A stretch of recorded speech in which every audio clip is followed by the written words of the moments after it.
নমস্কাৰ তো আজি ৱৰ্কআউট কৰা মোটামুটি 15 বছৰে হ'ল আৰু এজ এ পাৰ্চনেল ট্ৰেইনাৰ কাম কৰি থকা 10 বছৰ হ'ব হ'ল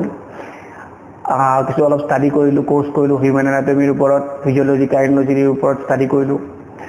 এতিয়া অসমৰ বাহিৰত এজ এ পাৰ্চনেল ট্ৰেইনাৰ কাম কৰি আছোঁ 10টাতকৈ অধিক মোৰ ডক্টৰ ক্লায়েণ্ট আছে MBBS ষ্টিল মোৰ কেতিয়াবা ডাউট হয় যে কিছুমান কথা ক'বলৈ কিছুমান ইনফৰমেশ্যন দিব কাৰণে ভয় লাগে ডাউট লাগে যে ঠিক হয় নে নহয় এটো কনফিউজন থাকে মনত কিন্তু আজিকালি দেখিছো মানে 6 মাহ 1 বছৰ 2 বছৰ 3 বছৰ এক্সাৰসাইজ কৰিয়ে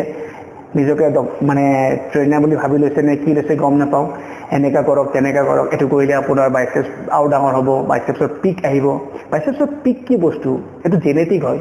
কোনো গম নাপায় যে বাইচেপৰ পিক কি হয় এটো জেনেটিক হয় সবৰে বাইচেপছৰ পিক নাহে এপছ 6টা এপছ হ'ব 6টা এপছ হ'ব এপছ কেতিয়াও আপোনাৰ কোনো ডিসাইড কৰিব নোৱাৰে 6টা হ'ব নে 6টা হ'ব তাত এটা লাইন থাকে যাক লিনিয়াৰ বা বুলি কয় যাৰ যিমান থাকে সিমানে হ'ব ইটস কল্ড জেনেটিক সো একো জ্ঞান নোহোৱাকৈ একো নলেজ নোহোৱাকৈ মানুহক মিছলিড কৰি আছে আৰু দেখিবলৈ পাইছো হিয়তৰে ফলোৱাৰ্স বেছি হিয়তকে চাবলৈ মানুহ পাগল হৈ আছে এনেকা কৰক তেনেকা কৰক ফেট যাব কোনো এক্সাৰসাইজৰ পৰা ফেট নাযায় ফেট কেনেকৈ যাব হেতু জানিবৰ কাৰণে আপোনালোকে সঠিক ইনফৰমেশ্যন লওক সো এটাই ৰিকুৱেষ্ট কৰিব বিচাৰিছো যে এনেকুৱা ইনফ্লুয়েন্সাৰ বিলাকক ফলো নকৰি অলপমান নিজেও ষ্টাডি কৰক গুগলত কৰি চাই লওক কি হয় কি নহয় আপোনাৰ বডিটো বহুত ইম্পৰ্টেন্ট হয় এইবিলাক মানুহক ফলো কৰি কিনে এটোৰ লগত কোনো ধৰণৰ খেল নেখেলিব এটাই কথা হেলদি থাকক